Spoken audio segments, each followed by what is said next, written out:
And we appreciate you guys coming tonight. Thank you very much. As usual, thanks to the NYU Game Center sponsors, E-Line, Smashworks, Arcadium, and extremely excited to have our guest speak with us this evening. She is a luminary in the sort of underground and indie game scene. She is the creator of games like Mighty Jilloff and Lesbian Spider Queens of Mars and Calamity Annie, and just recently a wonderful game called Dysphoria, which you can play where? On Newgrounds. On Newgrounds. And sometimes goes by the name Auntie Pixelanti. Auntie Pixelanti, thank you. And just recently wrote an amazing book called Rise of the Videogame Zinesters: How Freaks, Normals, Amateurs, Artists, Dreamers, Dropouts, Queers, Housewives, and People Like You are taking back an art form. And we are extremely excited to have her with us tonight, Anna Anthropy. So, thank you. Yes. Very excited to be here. Yeah, awesome. Now we're going to have a conversation, and then we're going to open it up and get Q&A from the crowd. But to begin with, Anna said that she would be happy to do a little reading from the book if we wanted, and I had a passage that I particularly would love to. So my request was a section of the book in which she's talking about the process of making games and sort of giving advice to people just beginning. And there's a section called "What to Make a Game About" that I particularly like. So, yeah. What to make a game about. Your dog, your cat, your child, your boyfriend, your girlfriend, your mother, your father, your grandmother, your friends, your imaginary friends, your summer vacation, your winter in the mountains, your childhood home, your current home, your future home, your first job, your worst job, the job you wish you had, your first date, your first kiss, your first fuck, your first true love, your second true love, your relationship, your kinks, your deepest secrets, your fantasies, your guilty pleasures, your guiltless pleasures, your breakup, your makeup, your undying love, your dying love, your hopes, your dreams, your fears, your secrets, the dream you had last night, the thing you were afraid of when you were little, the thing you're afraid of now, the secret you think will come back and bite you, the secret you are planning to take to your grave, your hope for a better world, your hope for a better you, your hope for a better day, the passage of time, the passage of memory, the experience of forgetting, the experience of remembering, the experience of meeting a close friend from a long time ago on the street and not recognizing her face, the experience of meeting a close friend from long ago and not being recognized, the experience of aging, the experience of becoming more dependent on the people who love you, the experience of becoming less dependent on the people you hate, the experience of opening a business, the experience of opening the garage, the experience of opening your heart, the experience of opening someone else's heart via risky surgery, the experience of opening the window, the experience of opening for a famous band at a concert where nobody in the audience knows who you are, the experience of opening your mind, the experience of taking drugs, the experience of your worst trip, the experience of meditation, the experience of learning a language, the experience of writing a book, a silent moment in a pond, a noisy moment at the heart of a city, a moment that caught you unprepared, a moment you spent a long time preparing for, a moment of revelation, a moment of realization, a moment when you realized the universe was not out to get you, a moment when you realized the universe was out to get you, a moment when you were totally unaware of what was going on, a moment of action, a moment of inaction, a moment of regret, a moment of victory, a slow moment, a long moment, a moment you spend in the branches of a tree. The cruelty of children, the brashness of youth, the wisdom of age, the stupidity of age, a fairy tale you heard as a child, a fairy tale you heard as an adult, the lifestyle of an imaginary creature, the lifestyle of yourself, the subtle ways in which we admit authority into our lives, the subtle ways in which we overcome authority, the subtle ways in which we become a little stronger or a little weaker each day. A trip on a boat, a trip on a plane, a trip down a vanishing path through a forest, waking up in a darkened room, waking up in a friend's room and not knowing how you got there, waking up in a friend's bed and not knowing how you got there, waking up after 20 years of sleep, a sunrise, a sunset, a lingering smile, a heartfelt greeting, a bittersweet goodbye. Your past lives, your future lives, lies you've told, lies you plan to tell, lies, truths, grim visions, prophecy, wishes, wants, loves, hates, premonitions, warnings, fables, adages, myths, legends, stories, diary entries. Jumping over a pit, jumping into a pool, jumping into the sky and never coming down. Anything, everything. Thank you. That's beautiful. So this book is amazing. It's a great book. Oh, thank you. It's a really, I found it quite beautiful and inspiring. And I think, I mean, there's a lot going on in this book, and that, like, the rest of the book doesn't sound like that passage, right? The rest of the book is very kind of plain spoken and straightforward. It's not as abstract. It's not as abstract and poetic, but I think it says a lot about that book, that when that passage comes, it doesn't feel out of place, right? It feels like it makes sense, and because the whole book is so much in your voice and from your kind of personal perspective, I just think that kind of poetic passage is beautiful. But yeah, I can't. So if those among you who have not gotten this book yet, should pick it up. I see it around, like, it's funny. I saw it at the back of the room. I have not. It has been a long time. Yeah, I think you'd be able to pick it up. If you have not bought this book, I think we're selling it here tonight, and you should buy it. It's been a long time since a book like this has come out that has created a stir among game designers and people interested in games. And I've seen it all over the place. Wherever I go, people are talking about it and handing it around. So how have you? Is the reception good? Have you been pleased with how it's being received? As you know, as far as I've heard, like, I'm really excited that I think it's gone over really well. And like, we had it at the GDC bookstore. Yeah. The Game Developers Conference, which was not, you know, we had decided when we were talking about when to launch the book, we decided, you know, let's launch it in March so we could have it in the GDC bookstore. But the people who by and large attend GDC are not the people that, you know, the book is really for, or at least they're not the first people that the book is for. But it was very telling to me that the book sold out, like, not once but twice in the GDC bookstore. Mm-hmm. And so it would seem to me that there are, like, a lot of people in the games industry who sort of who feel that there's this need for, you know, for more personal game design, for smaller game design. That's a real thing. It's not just me on the outside, you know, trying to get people in the door. There are people inside who recognize that that's a thing, that's an issue that we have to deal with. Right. So that was really exciting. And so for people who haven't had a chance to read the book yet, to give them a little sense of context, the book is very much written for people who are out on the outside of the game industry.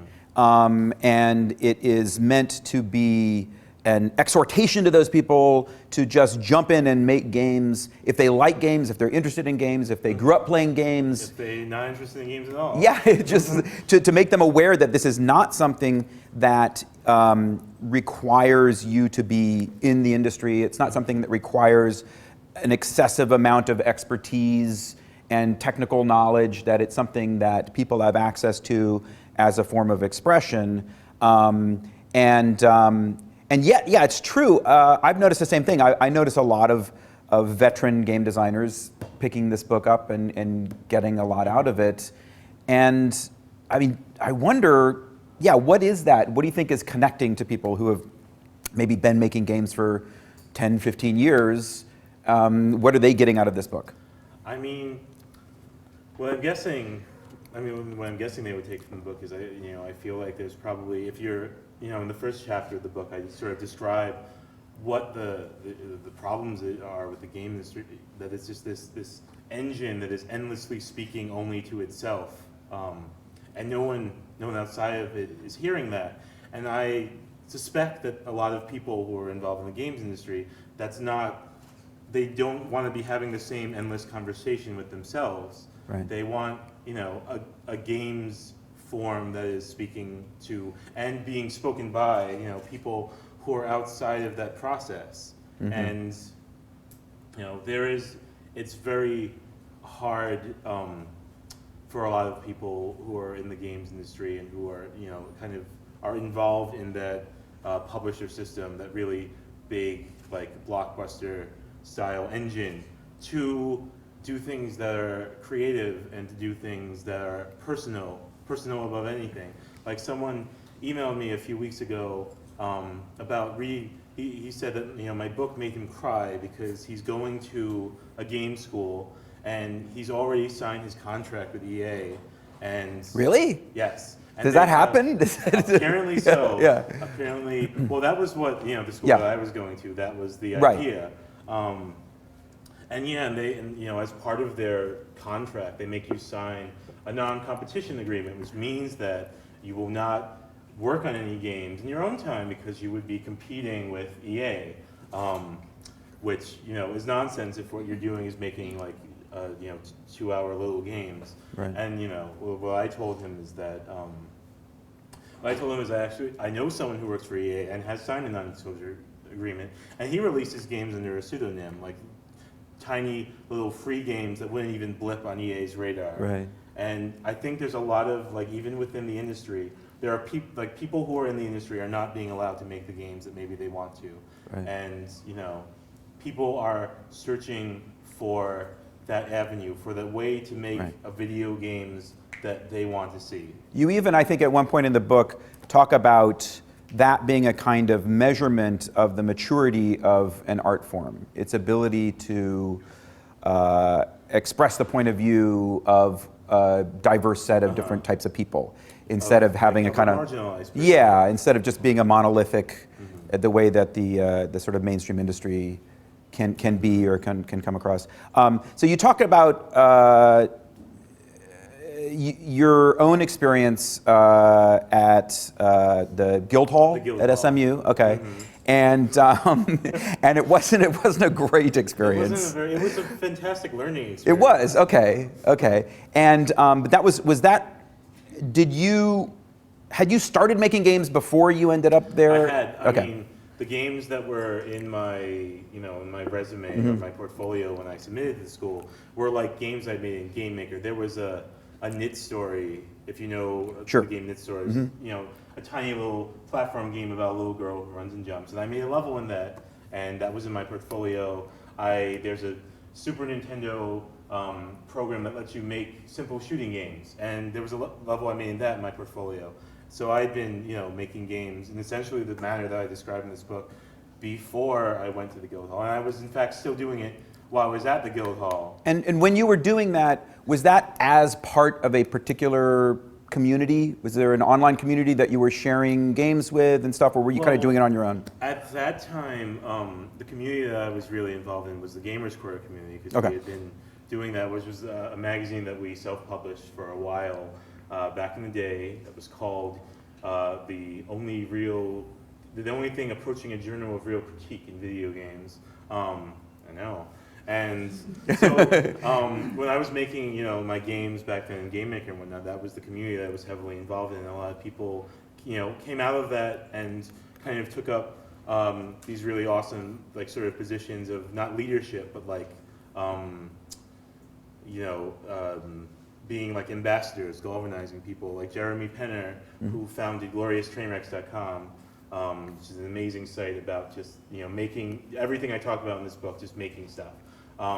He was one of my fellow writers on the Gamers Quarter, and and Glorious Trainwrecks has since become the community that keeps me really excited about game making. And is that Pirate Cart come out of Glorious Trainwrecks? Are these Yes, related? Is that coming out? Okay. Like, I think every Pirate Cart has come out of Glorious Okay. Trainwrecks. But I mean, they come from all different people in different places. Like the pirate card that was in the IGF was suggested by Bento Smile, and she's everywhere.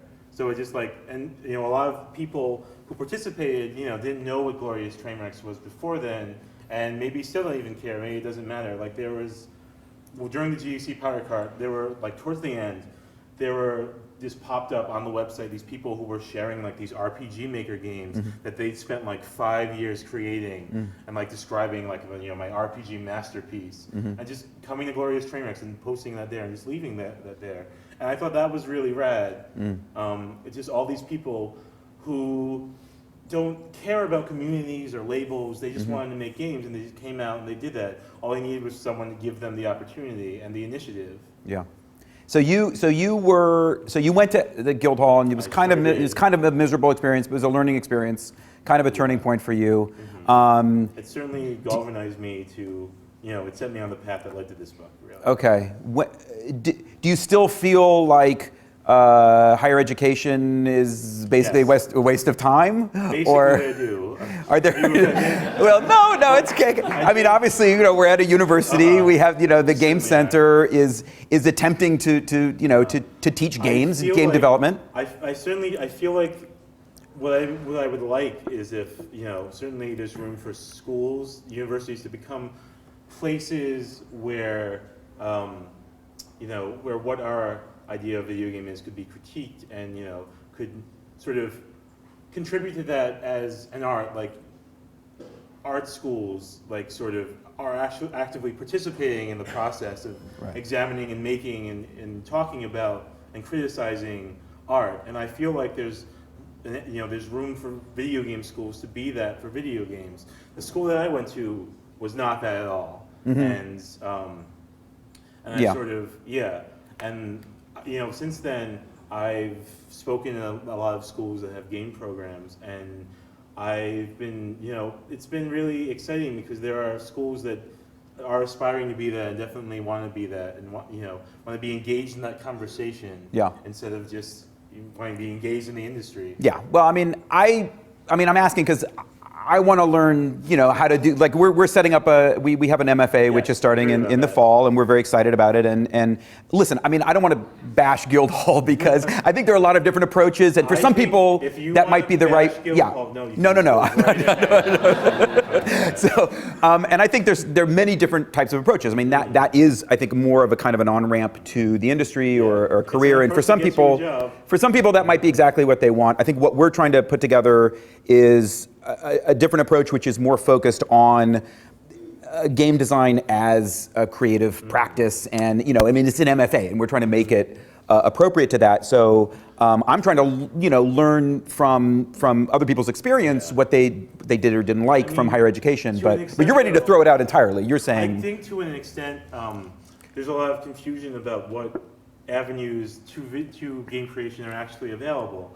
The people that, my classmates at the Guildhall were sort of, all they wanted to do was make games, but they bought into this idea that the only avenue into making games is getting hired by a publisher. Right. And it's an idea that, it's strong. It's an idea that publishers sell, and a lot of people buy it. That's one of the reasons that I felt like the book was necessary. Yeah, but that's not true, right? It's not true. The only thing you need to make games is a master's degree. That's what I'm trying to say, right? We can agree on that, right? That's no, you don't. People. I have the same advice. It's funny. Your book really spoke to me. I always give people the same advice when they talk about whether they want to make games, and they're like, what are my avenues, and where, how should I set my sights, and what are the various possibilities, and I always, regardless of whether they want to go into the industry or want to go into academia or want to, be an entrepreneur or whatever they want to do, the answer from me is always the same, which is just start making games. Just make stuff. Right? Yeah. Do you like? There was this time I remember, at the Guildhall there was a forum. There was the Guildhall forum on the internet. And a lot of the people who would post on the forum were not people who were actually at the Guildhall, but people who wanted to make games. Yeah. And they would be like, because the Guildhall course is recommended as as a graduate course. So you're recommended to go to and complete a normal program before you get there, which I didn't. But I was a rare case. And so someone was asking, well, I'm getting out of high school. I really want to go to the Guildhall, but I have to do my undergraduate degree first. What do you recommend? And like all, my classmates or people who, mostly actually people who had graduated but were still hanging around the website because that was their identity or whatever. Yeah. They'd be like, oh, you should take architecture, take writing. You have to write a lot of design documents. I posted and I was like, there's a game called Knit Stories. Download it. It has a level editor. Start making levels. Yeah. A level was in my portfolio. You should be making the best way to get game making experience is to make games. Yeah. It doesn't matter like what you want to do, regardless whether you want to do stuff independently or go into the industry and get a job at like Valve or Blizzard. In both cases, you should have games that you've been making. Like as someone who hires game designers at a company, I'm more interested in seeing people who have games that they've made, little things that show that they're passionate and want to make things. And you're so much more powerful after you've made a finished game. Because like the first step for most people is the most intimidating one, the step from not having made anything to having made anything. Yeah. So that's why I always tell people do Glorious Trainwrecks, do something, just go to a game jam. Because the confidence that you get after you've just made something, it doesn't have to be something good, it doesn't have to be something polished, it barely has to be something finished. The power that you have after that, your ability to do other things is so much greater. Yeah. And your ability to sort of negotiate what your position is, because the people, my classmates at the Guildhall, they were in a kind of really powerless position. They sort of, the industry dangles this carrot that this is, if you want to make games, you have to do what we say. And, they're perfectly willing to do what they say because they don't have any experience making games. They don't have that power, which is why I think it's so important for everyone. Yeah. All right, I'm going to ask you a personal question. Okay. Why did you move? Why did you move to California?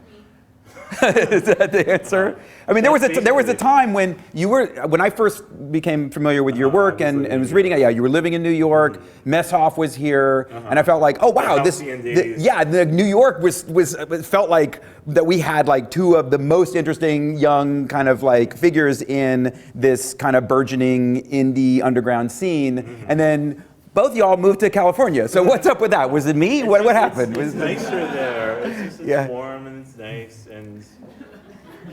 Is that a permanent thing now? Are you West Coast? I am for life, West Coast. Ride or die. Is that it? That's for all. Life. Never coming back to New York City. I'm here now. That's true. What's it like? Is there a scene there that? Are you hanging out? Is there like a Baby Castles type place? Where are you? What city are you in? I'm in Oakland. Okay. And I love Oakland. Oakland's beautiful. Yeah. I wouldn't say there's a scene, but there's communities. I'm involved with a lot of like really awesome queer developers who are out there, and like people people who are just artists, and sometimes their art extends to games. People who don't need to feel like they're have to identify as like an indie game developer or whatever. People who are just creative people whose work extends into games every now and then, and it's really nice. It's a really nice place to be. There are really nice people to be involved with.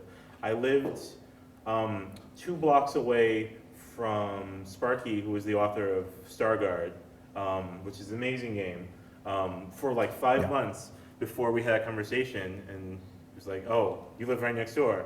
So yeah, there are amazing people out there, and I feel blessed to like be part of that community. Nice. So you mentioned artists, people whose work maybe overlaps a little bit with games. Do you ever, and I'm not trying to stir up trouble, but maybe I am a little bit. I mean, because I've sometimes. Know who you're talking to. Well, yeah, exactly. I've had times, I believe, where I've felt like trying to jealously guard games from people who are who are not that interested in games, but kind of want some of the cachet of games. People like maybe artists who are interested in the idea of games and want to kind of reference games, but really don't don't play games, don't love games, and want to kind of dabble. And I guess you embrace that quite explicitly in this book. You say, come on in, it doesn't matter if you like games or not, just make them. I'm all about dabbling. And dabbling is very exciting. Is it bad of me to kind of be resistant to that and say, no, if you... Because I feel like there's, like, if it were music, right? If it were music and someone came to me and said, I have a great idea for a band, and I said, well, what are your favorite bands? Like, oh, well, I don't listen to music, but I have a great idea for a band. I would be like, well, that's not going to be good. Your band is not going to be good. No, it doesn't have to. Being good is not the goal here. The goal is more stuff. The goal is we want more people to be involved. I know, it's interesting. And the thing is that music, so many people are making music. Not as many people are making games. Games are like, the culture of games is so monolithic. The perspective is so monolithic. Anyone who wants to get involved should go right ahead. And like, that's really, really important. I mean, even people whose intentions are maybe not right. I know there's a lot of celebrities who like get involved in video game projects because they make a lot of money. But like, people who consider themselves artists, who don't necessarily have to consider themselves gamers, because I mean, what we really need are more people who aren't entrenched in the existing culture, because by and large, they're just speaking to themselves. People who don't identify as gamers making games, people who are just creative people who are just being creative in a creative form, which is what games are. Yeah, I think that's one of the things that I think is most striking about your book and most amazing about it, and it challenged preconceptions of mine, which but it is this idea, because I am such a formalist and a snob, and for me it's all about like aesthetics and whether a game is interesting or on a formal level, like cool or beautiful or deep or all of the different ways that games can be good. And your book is so consistently not about that. Your book is so consistently about who are you, the person making the game. Like that you're just saying, as long as you are a human being and you want to make a game that I, Anna Anthropy, am like I like your game. Like, you know what I mean? Like if it's you and you're making it, and that is such a different way of flipping it around. Like it's shocking. Like it really, that's what's cool about your book. The games that I've encountered that have been less polished, that have been less perfect, that have been less neat, have always been the ones that are more interesting to me, because they reflect the author so much more, and they tell us so much more about games as as a form for personal expression. And some of the best games, because games that are being made by big publishers are very mass marketed. They're designed for the lowest common denominator. They're not designed to challenge the existing ideas of what a game is. So any game that sort of digresses from that anyway, any game that's allowed to be weird, is something fantastic and new. And like a lot of, like there's a game I talk about in the book called Cactus Block. And it's one of those games where you have a little, someone who's jumping, and you're trying to get them from here to here, but there's no platforms for them to jump on, so you have to draw them.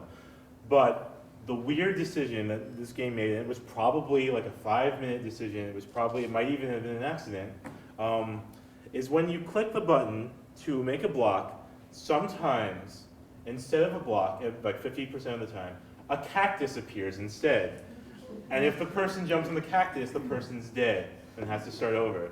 And that the whole game, and what's interesting about that game, follows from that one weird decision. It becomes this tremendously interesting game about chance. Like, what is your strategy? Do you just try going straight for it, or do you bunker down in anticipation that you leave yourself room, because this space may be a block, maybe a cactus. And do you go straight for like trying to put a block in a good position, knowing it may become a cactus? Like, there's this tremendous level of strategy that comes out of this really bizarre decision to make things sometimes be a cactus. And that's way more interesting than a game that's like super polished and designed to be what we're used to. And that's one of the things that happens in this book, is that when you start out, you're very much about tearing down the walls around game making, in order to open it up to people, audiences, and communities that don't normally make games. And then you start out talking about the importance of people's stories, the stories, the subject matter of their lives that make them different from the sort of narrow slice of people who traditionally make games, who are part of that industry. And at first, I was a little skeptical. I'm like, oh, stories, like this is about subject matter. And as a formalist, you know, I'm like, and maybe also as like a white man, you know what I mean? Like maybe that I fully admit that, you know, but I'm like, you know, who cares about stories? I want like mechanics and, you know, like systems and like those are the things I'm interested in. But then what you're talking about, like what happens is that you realize that, that those things are connected. And that story about Cactus Block is about how getting an outsider perspective or someone who isn't part of that narrow slice, it's not, yes, it's about their point of view in terms of subject matter and story and narrative and all that, but then that leads naturally into experimentation and exploration and novelty on the level of systems and structures and mechanics and experiences, which I thought was, yeah, I mean, that's a kind of an amazing thing. Well, I mean, I think part of the problem with our existing ideas of game design is that we have this idea of a story in the game as being this one thing, because we sort of have this model. We compare, in our culture, we compare the games industry a lot to Hollywood, because, you know, in terms of success, in terms of, you know, the publishing model, that's what it's close to. So we think that like a story in a game, when a game is telling us a story, it's showing us a story, it's showing us a movie. And that's not what I'm talking about, you know. Yeah. Our definition of story in games is very narrow, and we need to be thinking about, you know, rules as characters in an unfolding drama. Like I talk in this book about, there's a chapter where I talk about the story of Tetris, because every game of Tetris has a story. Tetris is such an abstract game, but there's a story there, and every game of Tetris follows the same story, follows the same shape, where, you know, errors compound onto errors and eventually overcome the player who's getting continually frustrated. This is, you know, this happens every game of Tetris. This is just how the rules are structured. That is, you know, the designer's authority as the person who creates the rules, and that's the experience that the rules creates. So, I mean, when I'm talking about story, you know, I'm talking about also learning new ways of telling stories and new, you know, ways of thinking about what a story is in a video game. Right. And there's, I think that one of my preconceptions that goes a little bit challenged by this book is the necessity of literacy, of advanced literacy. Like games seem to be so much, to me, to require a kind of advanced literacy. If you think about what's needed to even understand what's going on in a game. And if you look at a game, there are a lot of people who aren't familiar with games, they don't play games, they look at a game and it just looks like a violent cartoon. Do you know what I mean? And it's until they actually... It's covered with 12 buttons. And yeah, and it just seems, and I've always felt like, oh, well, yeah, that's the process of they need to like learn the language of how this stuff works before they can even, you know, begin to understand. Whereas you, I think, are saying, no, you can just kind of jump in. It's just you're looking at the wrong games. Forget those controllers. Forget the things that require literacy. It's almost like telling a person who's interested in music, don't start with the piano or don't start with the violin. You know, pick up a tambourine or pick up a drum. You know, something that is responsive. Make some noise. Yeah. And yeah. And you talk about the different tools which are kind of like tambourines or drums, like the kind of like ZZT and Game Maker and these other tools. I just want to say the book rather is beautiful visually. Oh. This is a striking cover. It really, that was the first thing I noticed about it. I drew it. Yeah, so you did the visual design, and there's also something. Yeah. There was another cover designer who I sort of collaborated with. Okay, who's that? Shout out to the. His name is Stuart Campbell. Okay, because the results are really good. I really like, and then throughout the book, I don't know if you do all these illustrations as well. I did some. I did these illustrations. I did the illustrations of the controllers. Yeah. So. And The other ones are just screenshots, obviously. Yeah, but everything in the book, I don't know. There's just something nice about the layout. This I guess just the black and white, the kind of old Mac graphics. Are those? Is it right to call those 8-bit? I guess they're like 2-bit graphics. Are they? They're just black and white. Yeah. So, but there's like these beautiful like illustrations of controllers that are kind of in your style. Did you now? Sorry. You do graphics. Did you always? Was that like the visual part of games always something? It was always something. I mean, it was something that making games challenged me to do and challenged me to get better at. And I consider myself, I make part of my income these days doing like freelance design and doing illustrations, commissions for people. But I wasn't always, I didn't always think of myself as a visual artist. And that's a way in which making games has challenged me and sort of made me improve my skills over and over. Sometimes I would do a game that would involve a lot of animation, and I would become a better animator. And over the years, the process of working on games and all the stuff that it involves, because games are so multidisciplinary if you want them to be. Yeah. They really challenge you to, and I being a megalomaniac, would want to make all the music myself, do all the drawings myself. Increasingly, I don't do everything myself. But the process of feeling like I needed to do everything myself and the process of actually doing that has made me better in so many different areas, has made me better as a visual designer, has made me slightly better as a musician.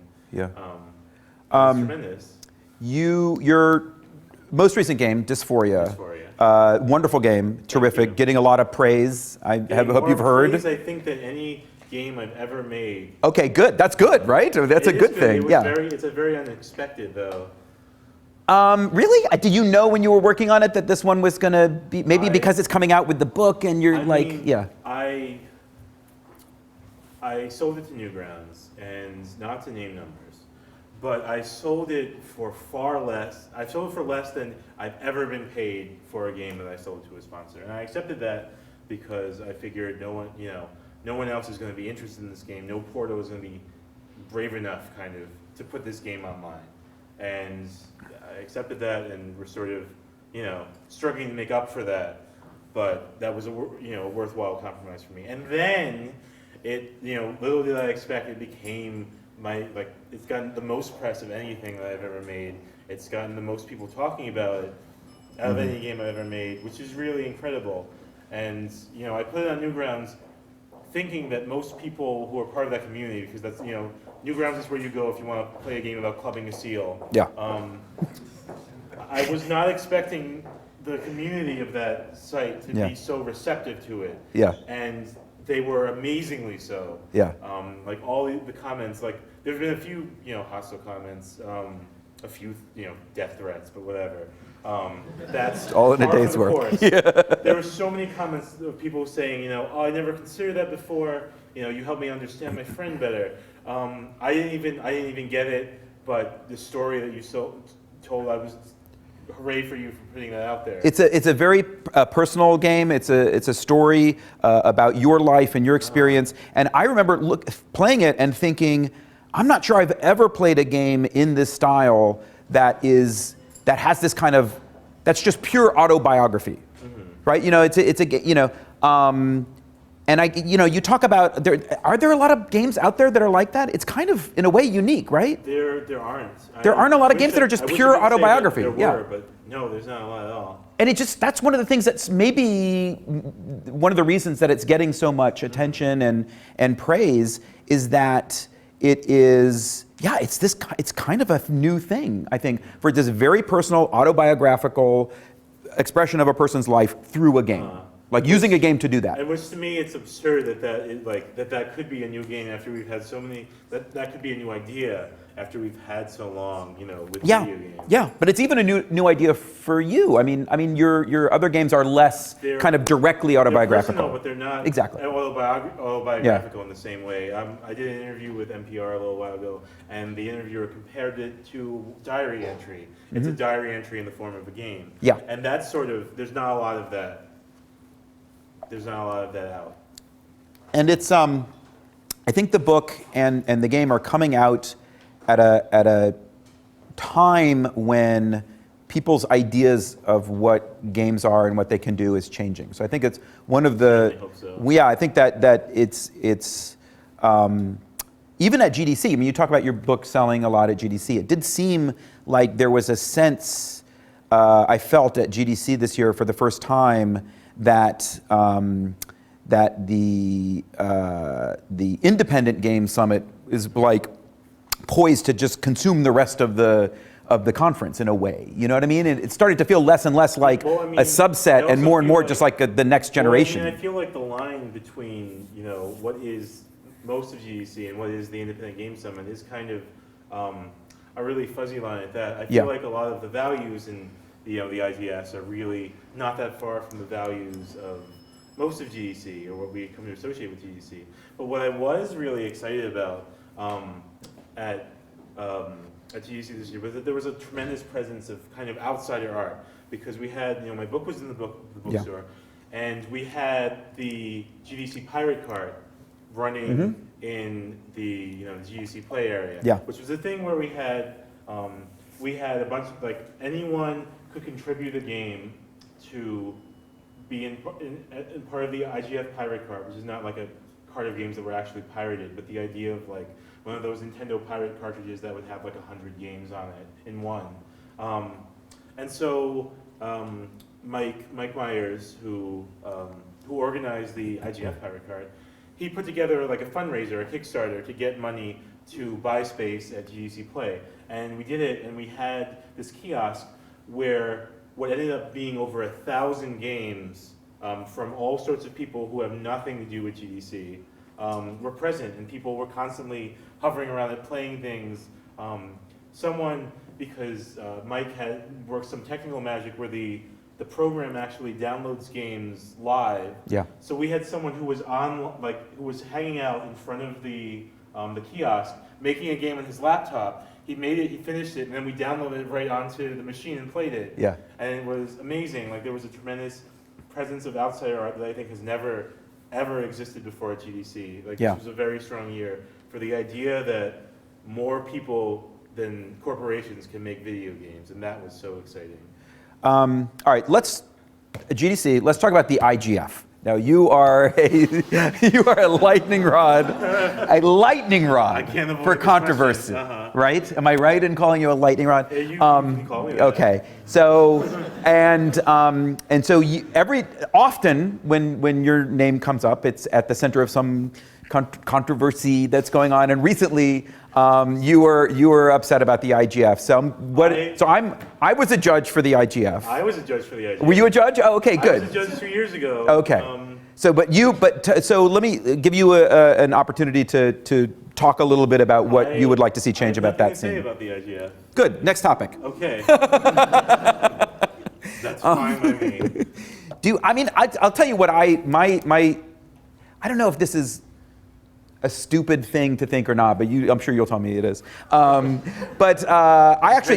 Getting to be a judge for the IGF is always a cool opportunity to just get exposed to a bunch of games you might not have seen otherwise, and to force yourself to spend time with them. And certainly, I had a friend who was an IGF judge, and I used his password to download all the games I wanted. Yeah, exactly. Okay, so what you do. But at the same time, this always struck me that there's something a little weird about us as game creators just adopting the structure of a yearly awards show as something that fits games. It's a really absurd and kind of grotesque spectacle. And every year it gets a little weirder. Yeah. And a little more uncomfortable. So and it's like partly so there are things like the weird strangeness of like some of these games which take 4 or 5 years to make, showing up in the IGF over and over and over again, and which I know people have issues about that, but it also kind of like just expresses part of the truth of like games don't seem to fit comfortably into that kind of thing where they're, oh yeah, it's seasonal content, like a movie where it just comes out and it's in the theaters for 2 months, and then at the end of the year we can have a big roundup. And games aren't like that. I mean, board games aren't like that. Some of, they take like 50 years to make, or 1,000 years to make, like and they last for 5,000 years, season, like right before the deadline, where it was like, oh, how's your IGF entry coming along? Are you done yet? I'm still getting the last bugs finished in my IGF entry so it can be in this year. Yeah. It's really weird, and the festive, like the ceremony itself is so bizarre. It makes so little sense. Like I remember, like a year or two ago, there was a thing where like IGN was sponsoring the awards show or whatever. Yeah, that was weird. And it was very weird. It was weird. And like they had like Jessica Chobot come out and like run this skit that was just explicitly making fun of everyone who was basically involved with the IGF, but not in like a, hey, we're pals kind of way, but like in a really like vicious, like what you're doing is bullshit kind of way. Yeah. And that was sponsored by, that was the award ceremony. That was the organizers were okay with her coming out and doing that. And that was really weird. I remember Caustic just stormed out of the thing, as he's wont to do. Yeah. But yeah, it's such an absurd spectacle, and I don't think it makes a lot of sense. No, and I even find the Global Game Jam, which is this kind of wonderful thing, and we host it here at NYU at the Game Center, and then there's this like incredible enthusiasm and excitement and energy and love of people getting together, making games with each other, and then at the end, we do this thing where, let's pick the top 5 or top 10 games and give out awards, and it's just weird. Like, it's my least favorite part of the game jam, like where we're going to select certain people, and it's which game is the best? Which game is the best? Yeah, and yet at the same time, I understand the need to somehow expose people's work. And so, what's the solution? The awards process that I've always liked the best is the Ludum Dare games competition, which is done quarterly. It's a 2-day game jam that's participated in by people all over the world. And the way that works is, if you've entered a game this year, you can give an award this year. You can give an award to anyone. You can give an award for anything.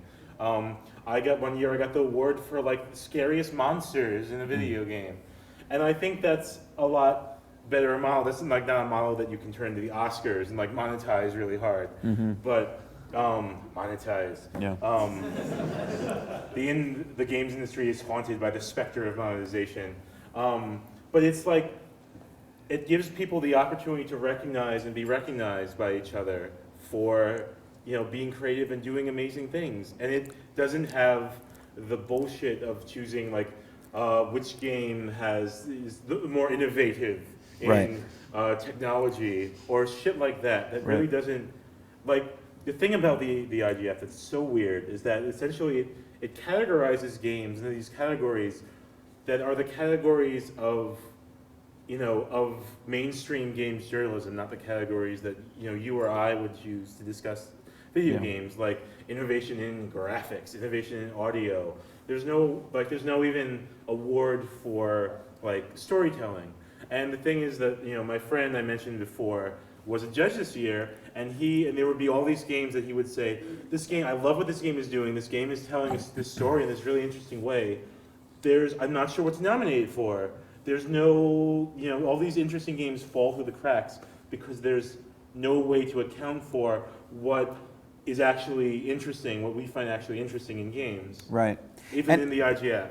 And it's funny because what happens on the IGF is just a larger scale version of the same. I mean, I understand. I'm sympathetic to what they're trying to do because it happens at the level of a game jam where you want to end the experience on a climactic note and you want to have suspense and drama. And it's weird because it's like a the awards process itself is like a game structure applied to making games. And I feel like as game designers, we should be able to do better. And maybe it is about like doing something like the Ludum Dare system that you talked about, or finding some other way of recognizing and celebrating the things that we are excited about. I mean, it's kind of what you do in your book. You're like just cultivating like certain you're curating certain titles. You're saying, hey, these are interesting to me. You're not giving them awards. You're just picking them out and saying, here's what's interesting about this one. Here's what's interesting about this one. John Sharp did something similar in his GDC talk this year, where I was just impressed me because it is this process of just selecting a few things and saying, these are the things that spoke to me. These are the things that moved me, and here's why I like them. And here's why they're important. Yeah, we've got this weird hierarchical thing going on in game discussion where a game needs to be the best at something. It needs to be good at something. You can't say, I thought this game was really interesting in the way that it was a dialogue tree, but the answers kept getting hewn off every time. So it eventually totally transformed. There was at GDC I watched Indie Game the movie. And and I love Edmund and Tommy, and there's this, the story of that movie is a really interesting one. But there's this part at the beginning. And Phil, you love Phil. I do like. And John Blow, you love John Blow. John Blow's a creep. What? I do like Phil. Phil doesn't like me very much. I love but, John Blow. I love all the people in that movie. How about that? You're allowed to love John Blow. I do. But what I found really weird about that movie is that there's a part at the beginning before they introduce any of the people who are actually in the story of the movie, they trot out a bunch of games journalists and they have them say things like, Super Meat Boy was the biggest game since Braid. Braid was the biggest game since World of Goo, and Super Meat Boy sold 10 million units or whatever. And there's this attempt to sort of couch it in, I guess, what are gamer terms, because gamers are sort of driven to understand things as this game is 10 out of 10, right? 9 out of 5, right? Yeah. Quantitative, competitive. Mm-hmm. They want an outcome. They want a discrete outcome that's one way or the other. Yeah. Say that this game is quantifiably better than this. That's game. Why we should not. That's the point. That because we get that in our games themselves. That's where we should be exercising those demons and exploring that desire for quantitative, competitive and stuff, not in the outside context. That's why what you're talking about is so much better in your book, because you're providing a different context. It's not about, and to an extent, I also feel like changing what our games provide us will also sort of change our mentalities. If games are not, if we're not always playing games that are necessarily about getting 10 out of 10 kills or being the highest ranked in the leaderboard, then perhaps our expectations of discussion of games will be transformed as well. Do you, there are some critical voices within kind of progressive game culture that are interested in pushing games beyond things like competition and outcomes and scores. So I'm thinking of folks like the Tale of Tales folks, right? Who kind of are very honest and straightforward about saying that stuff is kind of retrograde. It kind of holds us back. It kind of is primitive, and scores and competition and winning and losing. We need to jettison that as old baggage in order to explore interactive storytelling. And is that, do you agree with that? Is that something, or do you? Don't. The area in which I don't agree with him is that I don't think we necessarily have to jettison all those things. I think we have to remove the expectation for those things. Okay. The idea that is all that games can be. But I feel like a lot of the ideas that they're prepared to jettison sort of have value to them. I have, many of my games are games that provide you with a score at the end. Yeah. And I feel that, giving the player a score is valuable as a discussion, a place to start discussion between players about their experience of the game. You can say, how well did you do? I did this well, I only made it up to level, whatever. Yeah. So I feel like there's still value in those things as long as we're not using them as long as the ends we're using them to aren't just the things themselves. As long as we're not making a game, that assigns you a numerical score, because that's what video games are. As long as we're not, killing the player and forcing her to get a game over and restart the whole game, because, video games are challenging, right? Yeah. So The you're idea that saying if we're actually using those things to the end of the stories that we're trying to tell, that I think is tremendously valuable. so it's just not, it's not either or. For you, it's both and. Yes. That all these skill-based games and super like intense punishing games, but also just pure exploration and storytelling. They're all Yeah. valuable. They're all part Good. of what I want games to be. This I is want games to be yeah. everything. This is you and I agree on this Okay, 100%. excellent. I like this. I like this approach. And there's so many people who want to say that it's got to be one or the other, or we want to dictate that Because that's game discussion is very one or the other. This Yeah. is better. Yeah. This is X. Are there any AAA games that you actually like? Saints Row the Third. Saints Row the Third. Nice. Saints Row the Yeah, Second. yeah. Also. The Saints. Yeah. The Do you- Saints Row series. You think you think the second was better than the third? I think the second was better in some ways. Yeah. The second, particularly, like the reason I got excited about the second was for all the gender play that it allowed. Possibly, in fact, likely even just by accident, by the fact that you can sort of, they don't achieve sort of genderlessness by removing all gender signifiers, but by allowing you to mix and match gender signifiers as you see fit. So like, you could perform any number of genders. You could have a very masculine character and put that character in a dress. You could have a very feminine character with a very deep voice, and and this probably just came like as a virtue of them wanting to have this wacky system where you could do basically whatever, because that's that's the appeal of Saints Row. Yeah. But it's tremendously it's the model that I point to as if you are allowing players to choose their own gender in a video game, this is the way that you should do it. This is the way that it most resembles how we actually perform our gender, which is we don't tick a box, we don't choose a model, we choose different signifiers, and we maybe apply, we mix and match. Maybe we apply a few different signifiers. Maybe we all perform in one particular direction. Maybe we're going in a few directions at once. Yeah. And so Saints Row is awesome. And that's I think a great example of how weird, interesting, crazy stuff can emerge accidentally from the industry too. And that's one of the powers of, I think, games. Yeah. Is that it's like, I don't think that the people who made that game were thinking about, how can we say something progressive and different and interesting. I think they were just like, I think to some extent, I don't want to downplay that there were a number of conscious decisions made to not gender the player. Yeah. Like no one in the game ever assigns the player a pronoun or a gender. And there's even a scene where all the characters are negotiating a bank heist on a model bank, and they all have little bobbleheads of themselves to move around, and the player is just represented by a chess pawn. So there's some they consciously decided not to ever gender the player, but a lot of what is really exciting to me about that game is probably came about by accident, which is really neat. Yeah.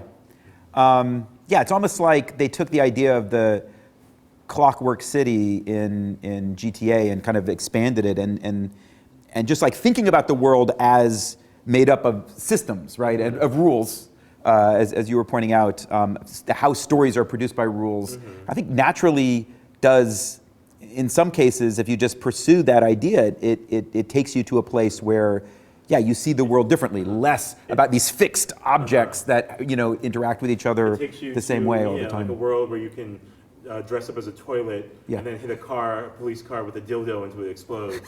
Yes, which is kind of the world we live in, really. I'd like it to be the world we live in. I think maybe it is. All right, maybe we should open it up to the audience and see if there's any questions from people here. Yes. We talked about making games is kind of a very personal experience, making personal games. How does that work when you have a collaborative effort? Is it kind of like a conversation? Is it dependent, I guess, on the team you have? I mean, sure. I've worked on games with other people that were very much kind of a conversation, and I would, I always, when I have someone, because I don't, a lot of the times I have other people do music for my games, or I have other people do art for my games, and I know what kind of art or music they produce. and I say, this is my vision, this is what I want it to be like. And then I let them do whatever. And knowing that they are creative people too, that will produce something that is them also. And so we'll end up with a game that is me, but it's also them, and it's noticeably, you can tell, you can recognize both people's work in it. Like you might hear like a track in my game and go, oh, that's definitely Amon. You might see art and go, oh, that's definitely Mario. And yeah, it becomes a kind of conversation. I think the problem, where it becomes hard to be personal is when it's like you're getting in teams of 30, 40, 50 people. But when you're a few people, and what I do is I always have roles very clearly delineated. You are doing this art, you are doing the music, I'm doing the play, and yeah, it ends up becoming a product of every person who's in there. It's personal for everyone who's involved. Are you a good collaborator? I am. Because you talk about wanting to control all the details. I am so. a very controlling collaborator. I mean, collaborator is almost, it's not always the word I use. Usually I use words like mastermind, boss, or queen. Okay. I'm So I mean, there's that, I like having that hierarchy. Okay. That's important to me. Okay. I let people do things. Oh, fair enough. Fair enough. For me, I let them do things for me. Not in here. Okay, are there any other questions? How about all the way in the back there? Yeah, earlier you were talking about kind of what you're looking for in games, and I had a question about, because you had compared it to zines, and frankly saying you're more formalist, and you were saying you're more interested in sort of the expressive qualities, and it wasn't clear to me whether that was a different sort of aesthetic judgment, or from the receiver's end, or whether you're more, in the zine way, interested in the act of producing as an end to itself, or what's the balance of, is it just that you have a rougher, more punk aesthetic than Frank does when it comes to games, or is it First of all, no one's punker than me. My aesthetic is as punk as it gets. Frank, the question was for me. Oh, sorry. And I absolutely, before anything, I'm excited about creation as an act, in and of itself. The expressive power of creation is something tremendously exciting, which is why I want everyone to sort of have access to that. But I feel that, I feel like often the games that come from people who are doing it entirely themselves, who are self-publishing, who are self-distributing, who are just making games in Game Maker or something, they're not beholden to anyone. They're certainly, like marketers, producers, they're certainly not beholden to the existing culture of games. And just as a product of sort of making games, as outsiders, the games that they produce are more personal, have more of the author in them than the games that are produced by like a studio system. And that's really what I wanted to see in games. Is I want to be able to learn something about the author, or to learn something about humanity. To see that the author is actually talking to me through the game. That's what I'm really interested in. Yes. That actually kind of ties in well to what I wanted to ask. I often hear it said around these parts that like the 21st century is kind of a ludic century, which I guess is meant to mean games are more ubiquitous and more important than before. And I think like a conflict that's part of that, which I think is really interesting and revealing, is the idea that there's a division between games made for players versus games made like for the creator. Like maybe in the instance of the latter would be like Chasing the War and all the art games that kind of surround it. And some games made for the player might be like something like Street Fighter or StarCraft that's meant to support this community for a long period of time, or even like social games that are made for players in ways that maybe not everyone is comfortable with. And I guess what I'm wondering is, where do you see yourself as a creator more than as an advocate for other creators? Because I think like your work is really interesting because it's very personal, but like you also have a very tight grasp on the craft. Like you're writing about level design is especially interesting and well done, I think. And well, thank you. Much about communicating with the player and making sure the game like makes sense to the player rather than being about yourself trying to communicate a message. Well, I mean, to an extent, I feel like I'm an ambassador in a lot of ways. You know, obviously I'm an ambassador for queer, marginalized people, like aspects of my identity that are not that are usually the other in games culture.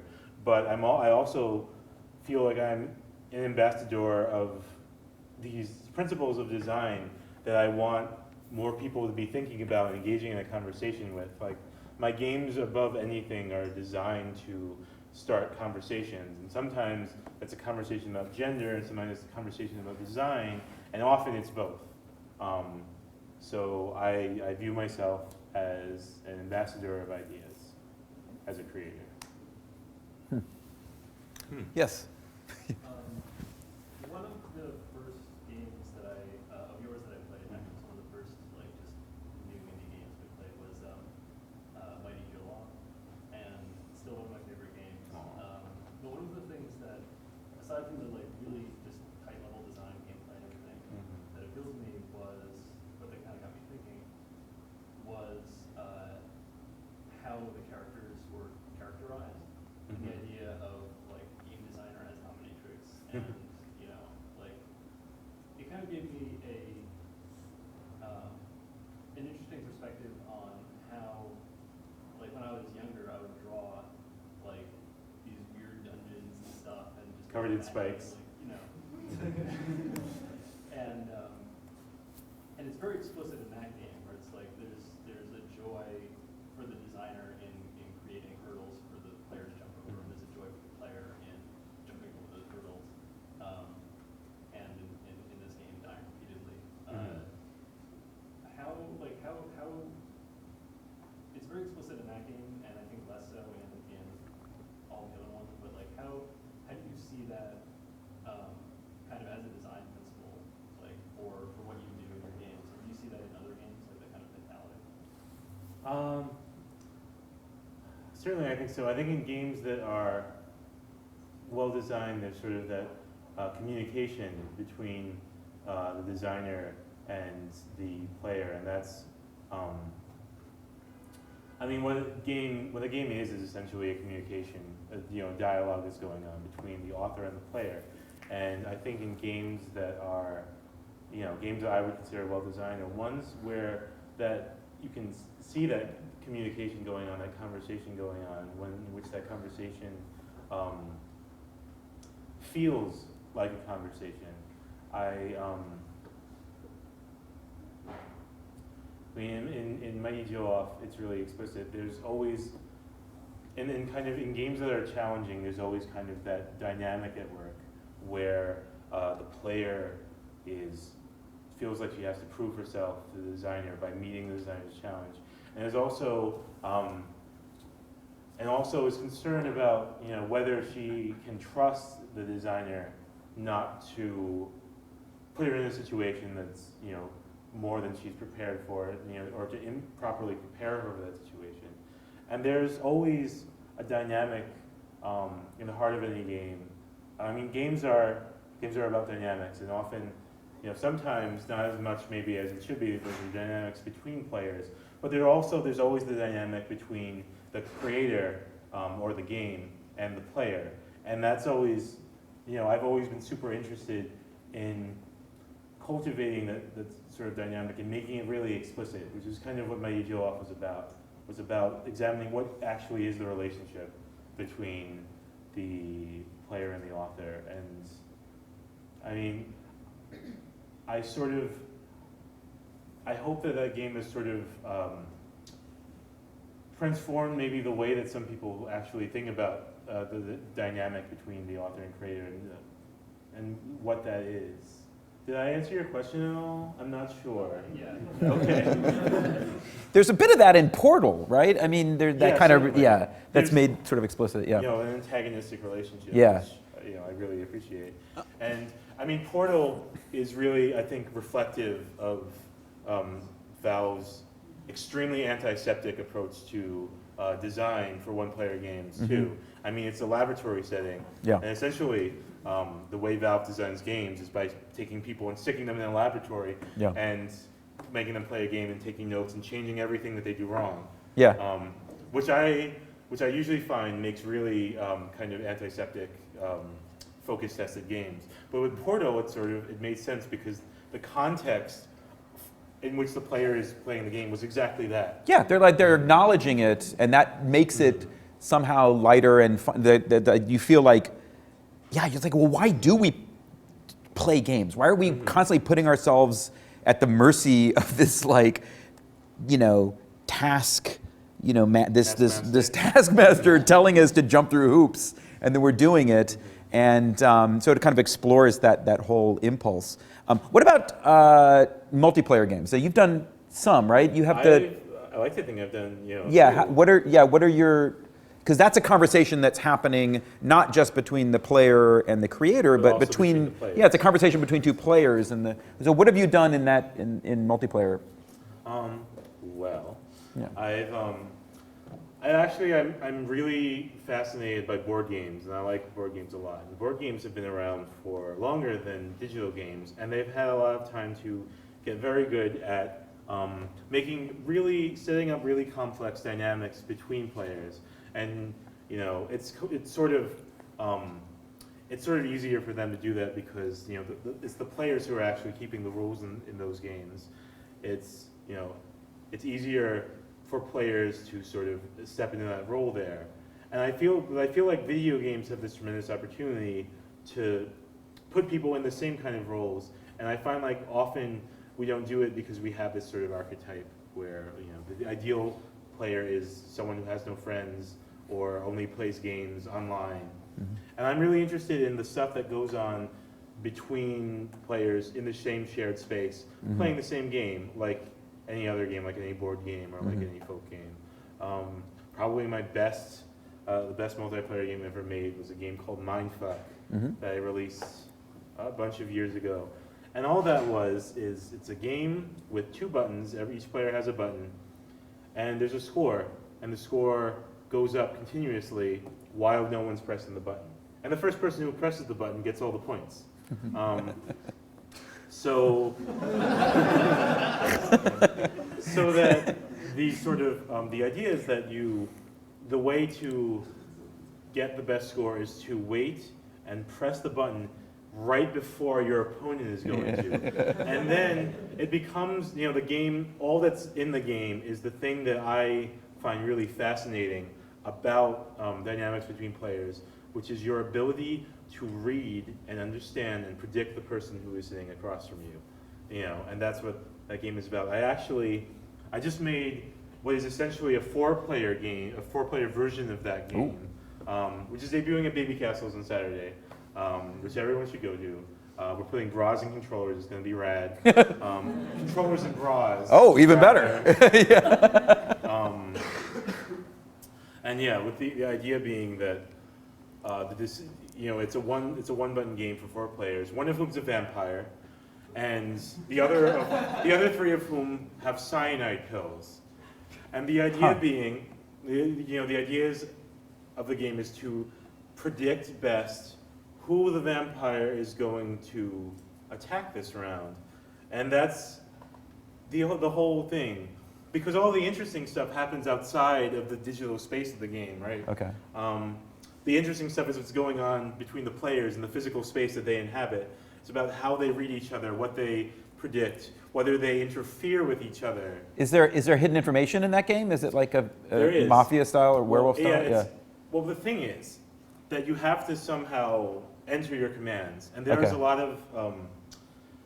of a lot of rules that are in there to sort of help you conceal that knowledge. For example, when the players choose whether or not they're taking their cyanide pills, they can press their button, their single button, as many times as they want. If they press it an odd number of times, they're taking the pill. If they press an even number or don't press it at all, then they aren't taking the pill. And so there's an extent to which you're trying to throw the vampire player off by overloading her with information, or by being very sneaky about what you do. Because putting them in bras. Okay. So okay. Okay. All right. I'm starting to get a picture. And so this is available at Baby Castles on Saturday. Baby Castles at a place called secret project robot in Brooklyn, starting at 8 o'clock on Saturday, which everyone should come to because it's going to be very exciting. Okay. I don't know the address off the top of my head, but you should look it up. Any other questions? Yes. You. Yes, sir. Yes. So there's on like one end of the spectrum you have like really mechanical based games that are like contests, and then on the other end of the spectrum you have things like I don't know like The Path or something where it's just really interactive art installation. And you know I feel like the disciplines of becoming good at making either of those two things are actually kind of different. Like someone who they have some things in common. But someone who's really good at making like, abstract board games, like 2-player board games or something, might not be very good at making something like The Path, and vice versa. So, for me, like what I'm really mostly interested in developing like guidelines for making better like mechanical contest games. And but what I find is that like it's actually, I'm wondering if you think that we could use more words to divide up, like, so like, because we call them all games. And so I find that makes the discussions very hard to have sometimes because, like you'll come up with some guideline or something and people will be like, well, no, what about, this thing that is really just an interactive art installation? And, well, yeah, that's not true for that, but for a mechanical contest-based game, you know what I mean? Like, do you ever feel like we could use more words? In this book, I present a definition of what games are, and I explicitly tried to choose a definition that was as broad and all-encompassing as possible. My definition of games is a game is an experience created by rules. I think that creating distinctions, trying to divide that up, trying to get more specific, is the wrong direction. And I feel like it only limits our idea of what games are. I was having this discussion, I was having a conversation with someone a few years ago at GDC, where she was reluctant to she had made a game that was that was goalless and it was sort of like one of the interactive art installations you described. And she was saying that she wasn't sure if she was comfortable calling it a game, because maybe we don't all have to be making games. But I said that what you could be doing by calling this a game is helping us to expand our definition of what games are, and I think that's tremendously valuable because a lot of people, if you say game to them, they will think that kind of mechanical contest. That's what a game is. That's what all games are. And if a game is not that, like a lot of people, the criticism, or well, it's not a criticism, it's a statement that's wrong. That a lot of people have said about my new game Dysphoria. It's not a game. It's an interactive movie. It's an art piece, but it is a game, and it's a game in a lot of very traditional ways. And I think the problem is not that we need more definitions, it's that the definition we have is too restrictive and needs to be expanded. I would love to be able to call so many different experiences games. I would love, to have a definition of games that could encompass so many different experiences. But doesn't that make it more difficult to develop guidelines for... Why do you need guidelines? Well, Who are you putting guidelines on? Why should someone be restrained by the arbitrary guidelines that you've put on them? Well, for example, if we had never divided between, I don't know, watching people perform a play on stage and music, we would never have developed music theory. Music theory doesn't make much sense in terms of like people on stage in a play. Even though maybe they both work with audio, they have some things in common. But for me, developing something like game design theory is like where we need to go, and it's really hard to do that if we are calling anything that's digital and interactive and for entertainment, or not even for entertainment. Not even digital. Yeah. Well, that's the funny thing though. When it goes like a lot of people don't use this kind of language when it comes to non-digital things. Like people don't call balls games. Do you call a ball a game? Well, a ball isn't a game, but the ball is part of a game. It could be. The experience of playing with rules involving the ball is a game.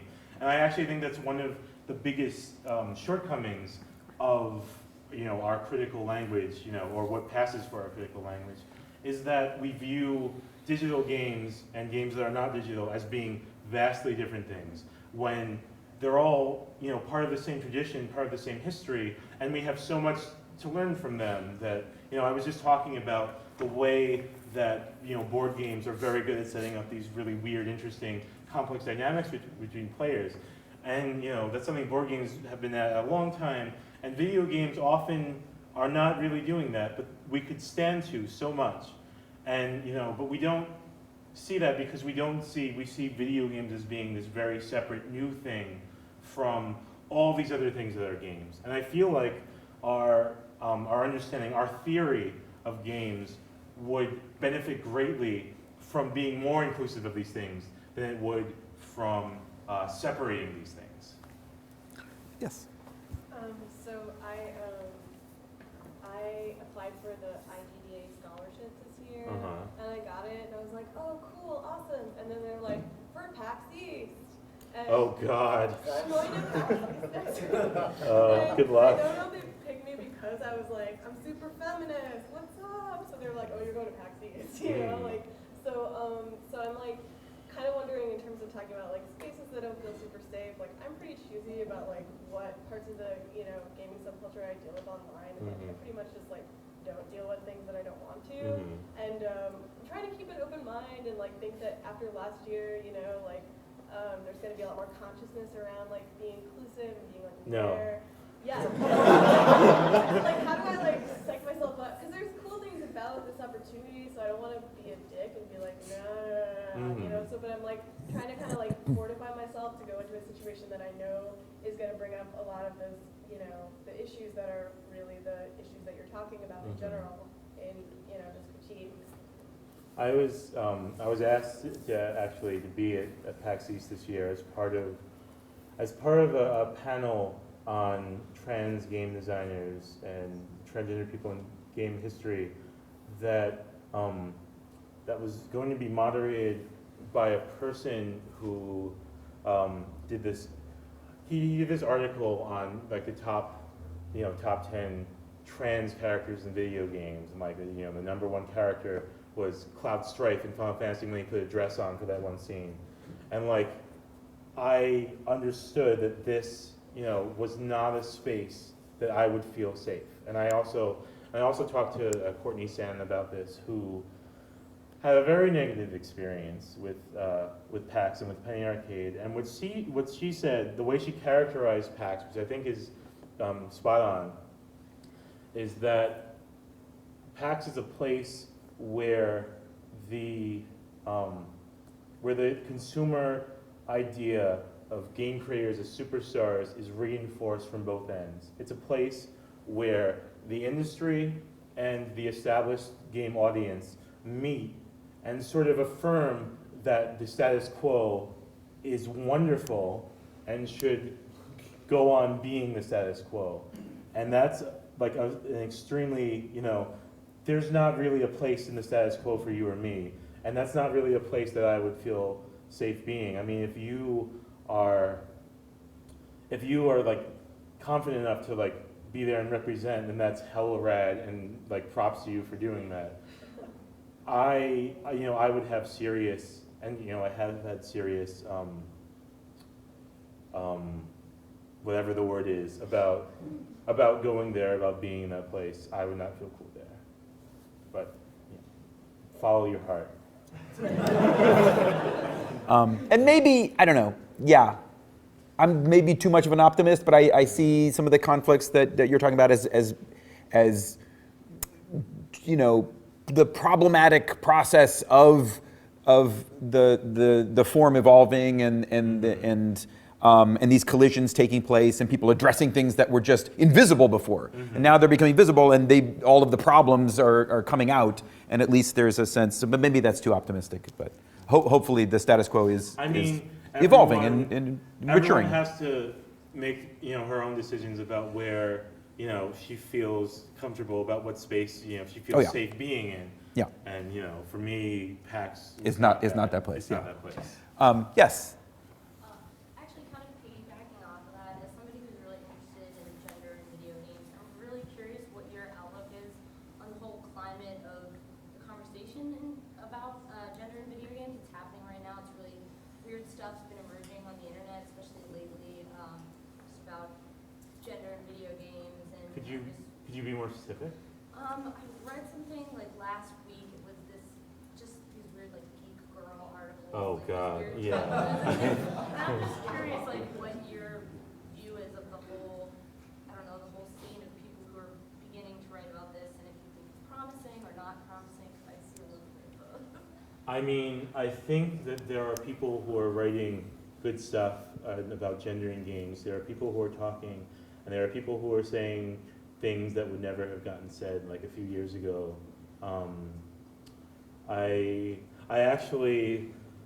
I did not read the article you're talking about, which I think was about how to spot a fake geek girl.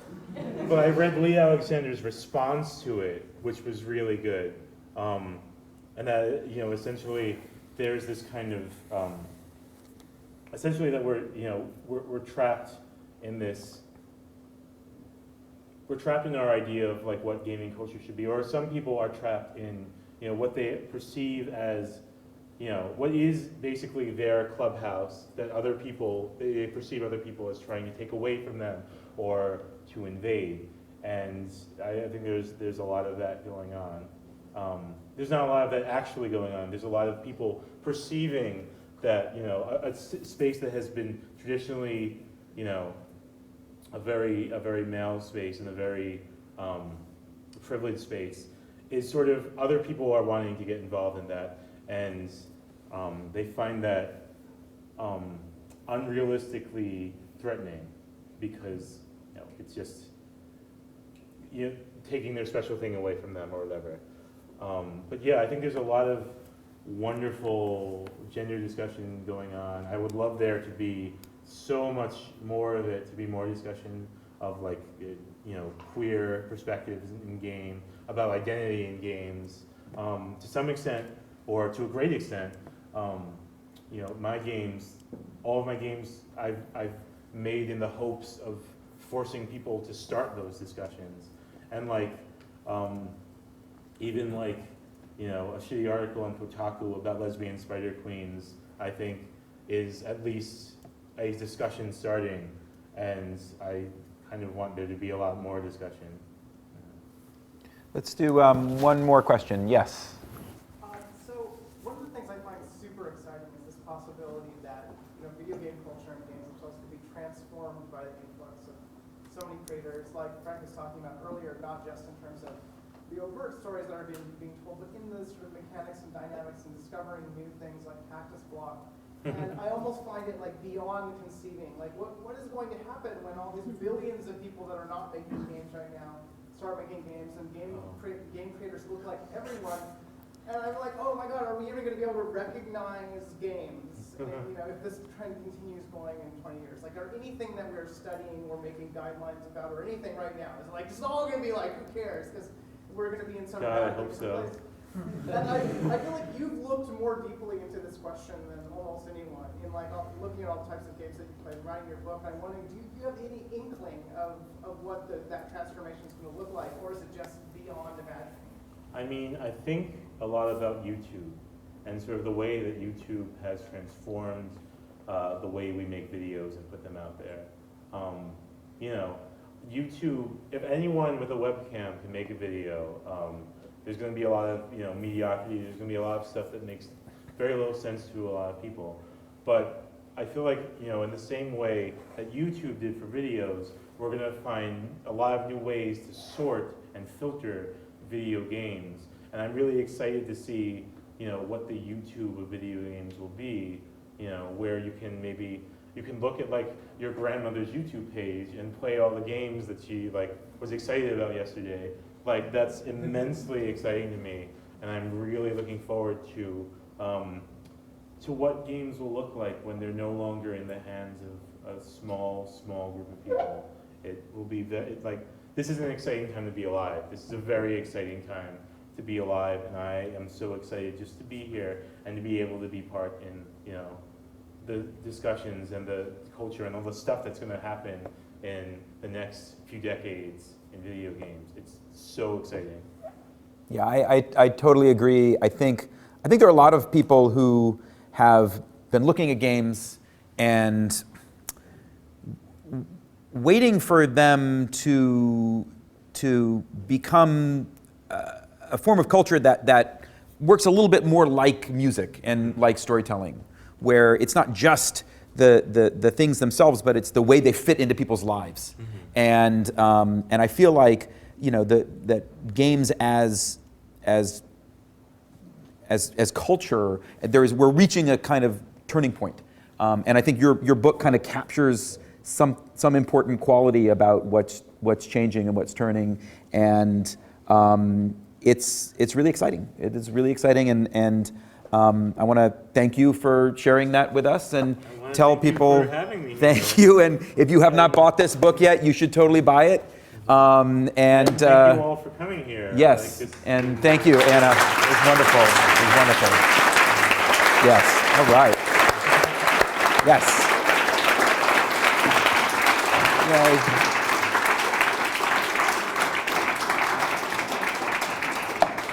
Good stuff. Yeah, that was nice.